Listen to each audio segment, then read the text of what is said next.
Brought to you by NewGreens. Unfortunately, we had an unexpected departure, and that was Todd Richards. He has a proctology exam, so he's not going to be around for the second part. So let's go ahead and jump right into it, Nathan. So Nathan, I have to ask about your infamous, can I say infamous brother, Christian? What was it like growing up with Christian Fletcher? Well, I'll just tell you, he was named after Fletcher Christian. The great mutineer. Mutiny Yep. on the bounty. So they got mutiny. Christian Fletcher is a brother. I don't know, Christian Fletcher, he's supernatural. He was supernatural growing up, like he did things that other kids didn't do. And I can say that not because of this or that, but because I saw him do it with my own eyes. Like, I'll give you a reference. 12 years old, I was about 6, and we were on BMX bikes, and I don't know if it had been done before, if he saw it. I don't think people even did it, but we built a jump, and then he proceeded to come down and bust a backflip off it on his BMX bike. And so he did that more than once. He actually did it twice, but the first one he made it, and then the second one he overdid it and landed on his back tire and wheelied.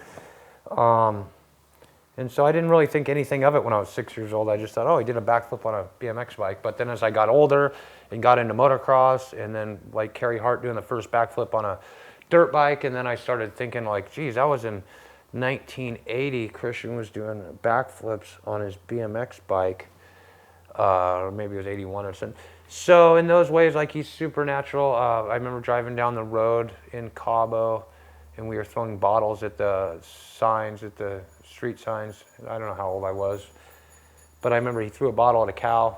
Cow was taking a shit, so it was, the tail was in the air somehow, and I remember the bottle was going boom, long neck like Pacifico or whatever it is, and the bottle stuck straight into the cow's ass, and then it slowly just sat there and then fell out.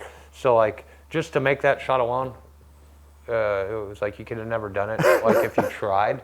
But to whip a bottle out of a car and make it in the cow's ass is like beyond insane. So on that level, Christian Fletcher was definitely supernatural, and not because he wanted to be or meant to be, but were you competitive probably with because each it was his other, or worst were you like enemy. stoked? This is my big brother. He's a rad dude. Like, I didn't know any different, and yeah, I was stoked, and he took care of me when I was a little kid, and there's nobody really that I looked up to more than him, but it was normal. Like, my parents were normal. You don't really understand. And so like, as say I've gotten older and look back and like, we'll see pictures of him in 1989 doing like a stale fish.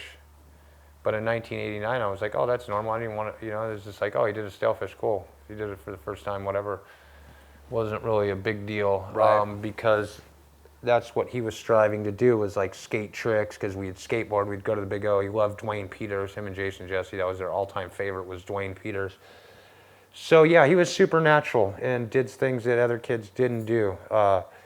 But in that same sense, when you're supernatural, you better learn how to control it or guide it or do something. Otherwise, it'll come in back and take the best of you. So being supernatural works against you in some ways. And so he's had to battle that. And I've had to watch him, and I've had to battle my own thing.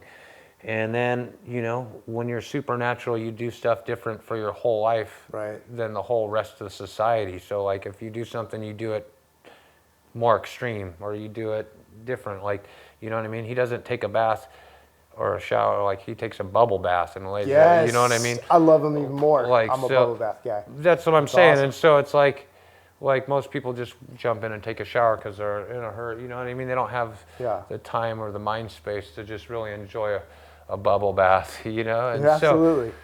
So there's just things that he's different than the rest of the world, and not good or bad. He's just Christian Fletcher. I wouldn't change my brother for anything. I look up to him more than anybody. In Indonesia, like with me and my children, we'll get on the motorcycle with my brother in Indo. So it'll be my brother, then Laser, and then me. Goodness. And so I wouldn't trust my brother with let's say my car keys or anything. You know what I mean? But my most valuable thing, which is my child's life, I'll put him 100% in control of it and trust him with all my life. Right. So that's just how it is with my brother, And so there's another thing with Christian too, is like, you know, he has a real sense of honor and a moral code, like a lot of people I haven't met. So maybe certain ways he treats himself or acts or does something, you're like, oh, this guy's like that. But then if he saw something happen to somebody that, you know, he's going to stick up for that person, or he's going to, you know, take that side or do what's morally right no matter what. And so you could say 100 bad things about this or that, maybe personality traits, whatever. But the trueness in the heart is 100%. So whatever you're going to say about this is compensated, you know? And so it's like everybody, you know, he has his own demons, he has his own angels, and the same thing like with everybody, but they're just extreme, like, because he's just a little bit more than most people. So like when he was a kid, if my mom would yell at Christian, she would freak out, yell at him, he'd run over and kick the dog. That's just who he is. That's his mentality. If I'm going to be, if somebody's yelling at me, I'm going to do something to somebody else too. Something, you know what I mean? I got to get that out. And I was different. I was never that way. And so like my mom would say, oh, is that kid, is it the baby you put him in the playpen, or do you put the playpen on top of him? You know what I mean? So it's like either you put him in there or you cage him in. It's one or the other. And so that's just the difference between me and Christian, was I would stay in the playpen because he couldn't get in there, and I was my safe spot. And then Christian, he was wild, so they had to put it on top of him. Yeah. Right. So you could see those characteristics or personality traits since much before I could remember, and so that's just what I grew up dealing with. And the same goes. He's dealt with me and all my insecurities and weirdness, like, oh, don't think of, you know, because I'd be like, oh, that's going to affect them, or think about this, and you know, I'm worried about that. And you're always worried. You always overthink. And so, you know, not that I'm perfect by any means, because he looks at me and laughs because I have so many insecurities and hang-ups. But, you know, he looks up to those now. Just I look up to his things, and it's not easy being anybody. It's not. And when you say that, when you share like that you have insecurities or things like that, that's something that we don't hear about as fans when we're watching. And to know that you guys are humans going through it just like everybody else, dealing with it, it makes me wonder, growing up kind of in the spotlight and always being in surfing, being seen, do you feel like you've been represented the way that you truly are? Or do you think that's, do you care? Does it? You know what? I don't care, because it's not my choice what people think about me. Like my friend Ira says, it's not my business what people say about me behind my back, which is true. But I'll tell you this, like even sitting here in a situation like this, like one of the things that drove me to surf the waves I've surfed and do the things I've done is because I would rather get cleaned up by a 30-foot set, caught inside, but at least I'm by myself, not having to talk to people in front of a camera. So I'd rather do that than be sitting here having a conversation with you, because that guy's going to be staring at me with a camera and going into how I feel in myself. And so I'd rather just deal with that in me and with Mother Nature. But you can't always do that, and nobody's going to pay you to always do that. And so there has to be a balance of like, okay, I'm fine with myself. Why can't I talk to this guy on a camera? If I can go get cleaned up by a 30-foot set, these two guys, this should be a no-brainer. There's nothing I'm in fear of. I shouldn't be in fear of anything. I'm in fear of my own self talking and having to look at it and hear it later. No, we love to hear it, and just sharing that in itself is awesome. When you think of your own kids and doing the Laser and Jetson show, and how your vision for how you want to show what they're up to and a healthy childhood and all that, how do you see that playing out, and what's your vision for that? You know, it's funny because like I'm sure my vision's much different than theirs. Right. You know, totally. And so they're their own humans. So my whole thing is, what I want to do is mend my vision and what I feel like is needed in the world, and I want to have them included and work and have their vision be included too, because it's just as important, because without them there's nothing, and because people don't want to just see me, obviously. And so this is a way for them to start working as well. But what work really is when you're truly enjoying something, you're having fun, and you're creating something, and you get paid to do that. You can't get a better job than doing something you love and sharing your life with somebody and all that. Yeah. And so maybe they are 5 and 7, but if you go to Mexico, Brazil, any of these other countries, Indonesia, I mean, you got 7-year-olds coming up and selling you chiclets at the border, no problem. You never look at it like, oh, this kid ain't old enough to do this. Mm-hmm. So in America, you know, and in reality, yeah, you don't want your kid to work. You don't want them to work till they're 18. You want them to go to college, do all those things. In my life, that isn't a reality. That's not even a thought. I'm like thinking, okay, if we can just make it off of you being you, going to the beach, learning how to add, learning how to read and write, and just creating stuff, working with like people you love to work with, you're going to have a nice life. You're going to pull it off, whatever it is.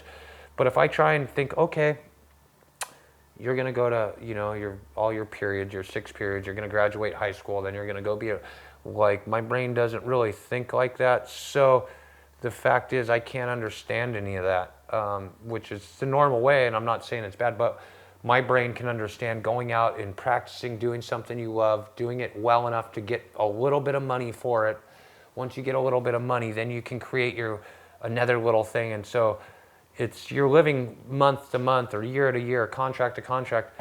But the thing is your life, the quality of your life is the best that I could promote you to have, because I could send you to school and get you to college and get you to be a rep or a team manager at one of these surf companies. Right. For sure, I know I could do that, but like in the end, I'm gonna feel like that wasn't very eventful, and then the kid's gonna, you know what I mean? So it's like at least swing for the fences of fun.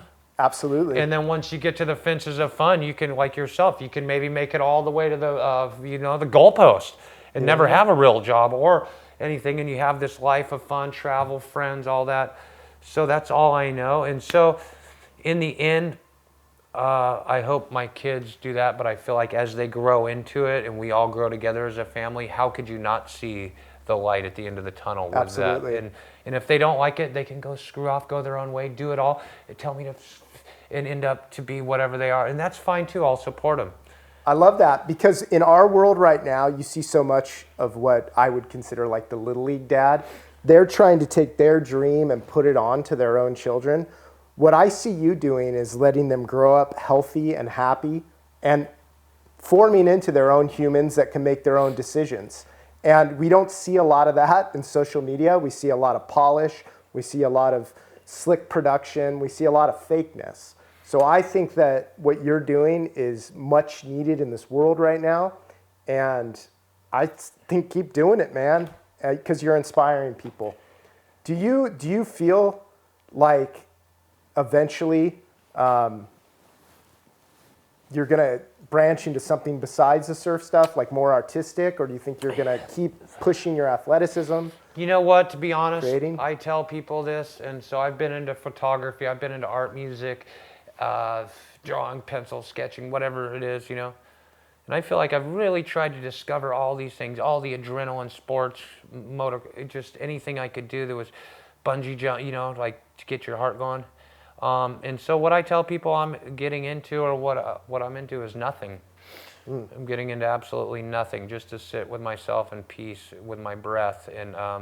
And so what that does is carries all those other things, because you can't surf, you can over-surf, you can overdo everything. I mean, I think Brock Little died from too much adrenaline, because when he went in his cancer, the doctor related it something to do with his white blood cells, which had something to do with too much exertion of adrenaline. And so when you think, okay, Brock Little, somebody who like lived like that and like the gnarliest, but then it's like he died from over adrenaline. You know what I mean? Too much. And so it's like you can die from that. So my point is just learning to be okay with Nathan, this guy, who I have a body and a soul and a mind and a heart and all that, has been the hardest thing, and especially after doing all the drugs and all the adrenaline, all the sports and all the searching for your soul, like through traveling, through arts and entertainment. It's just, the last thing is going into yourself, I truly believe, to be able to be one with yourself, and then you can come and be the best for everything, for the whole day, for the rest of the world, for your kids, to be a better person.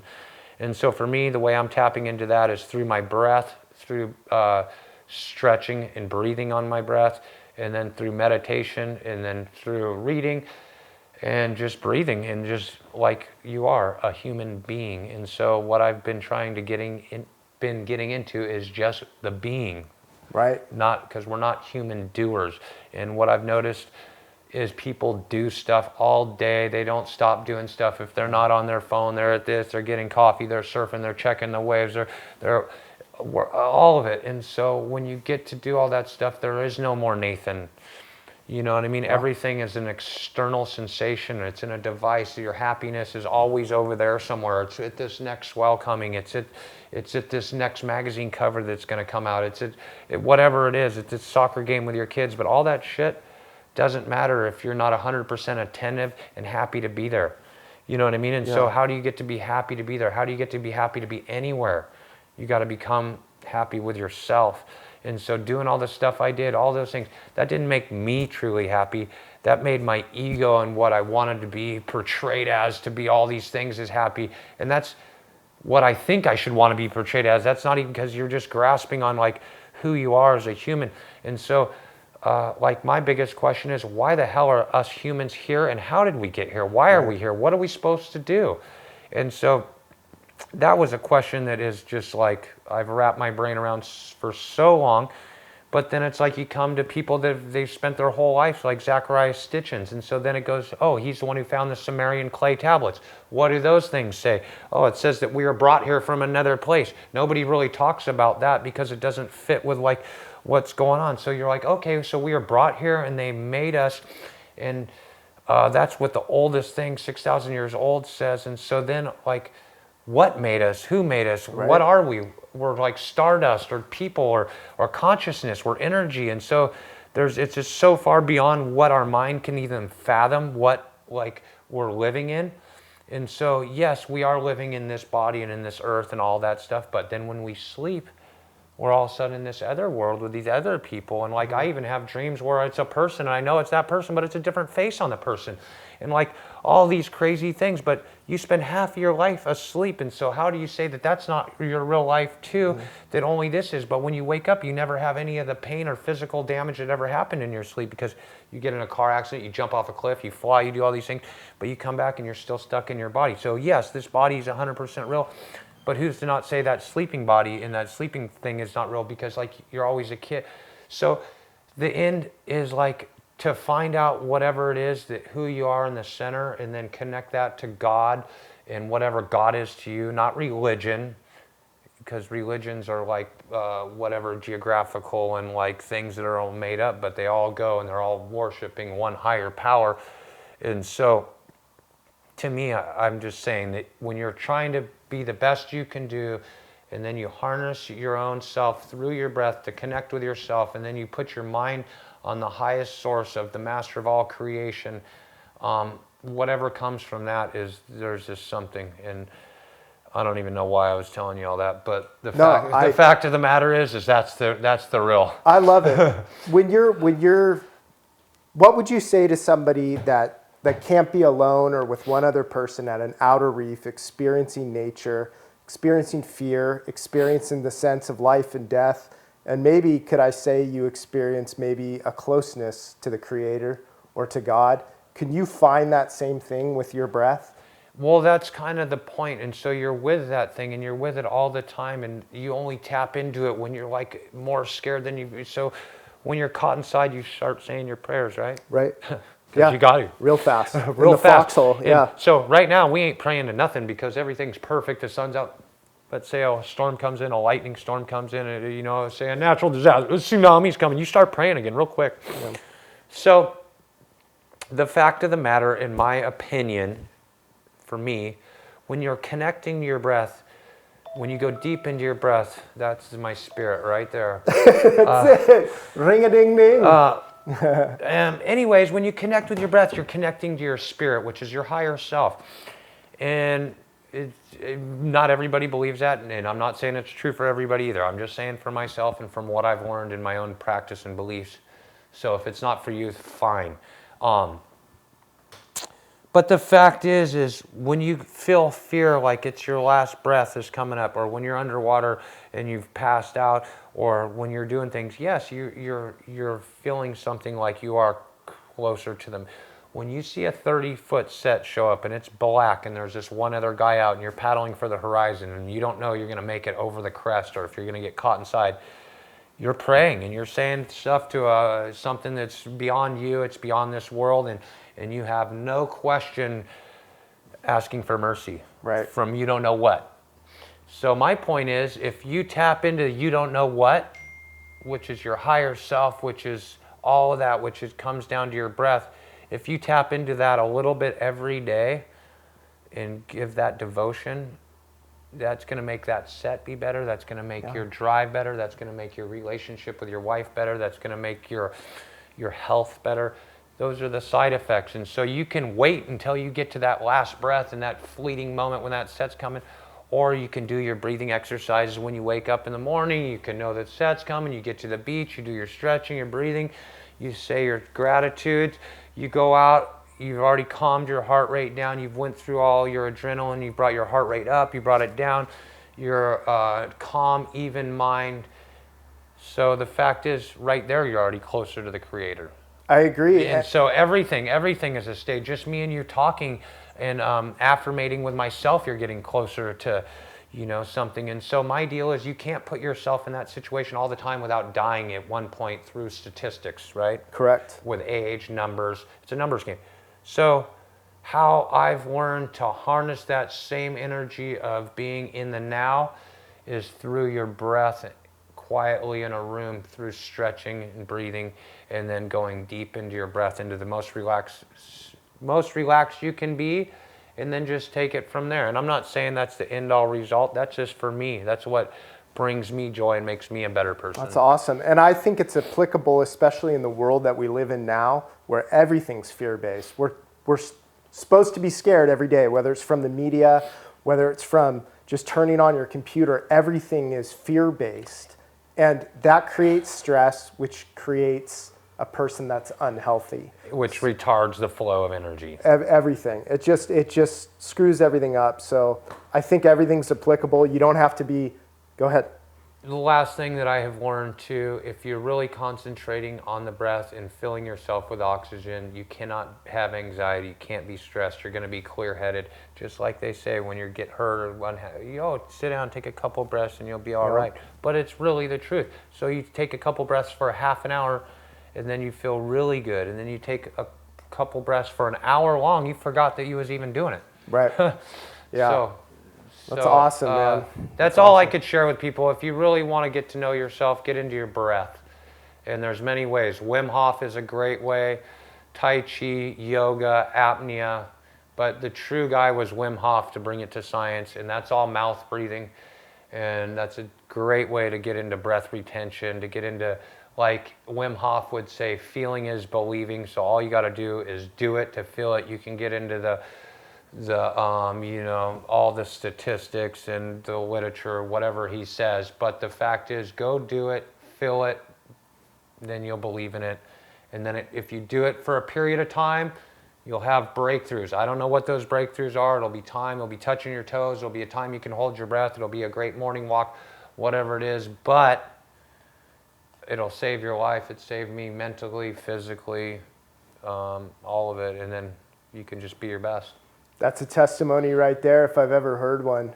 I can't thank you enough, Nathan, for just being an open book. The things you shared from your experiences, from your life, from your childhood, to growing up in the surf industry, to what you're doing now as a father with Laser and Jetson. I just think everything right now, I think there's a purpose for what you're doing. And I think sharing this information is going to help a lot of people. And I don't think there's any higher gift than you can do than to share your real authentic self, your heart, where you're at now. Because for somebody as a fan, we can't ask for more, and a lot of people don't do that. And you doing that is a gift to all of us, and we just can't thank you enough for being on Midlife Health Moments. We're so stoked. Nathan Fletcher, God bless you, and thank you so much. All right. Thank you. All right. Holy shit. Woo. Oh, yeah. NewGreens.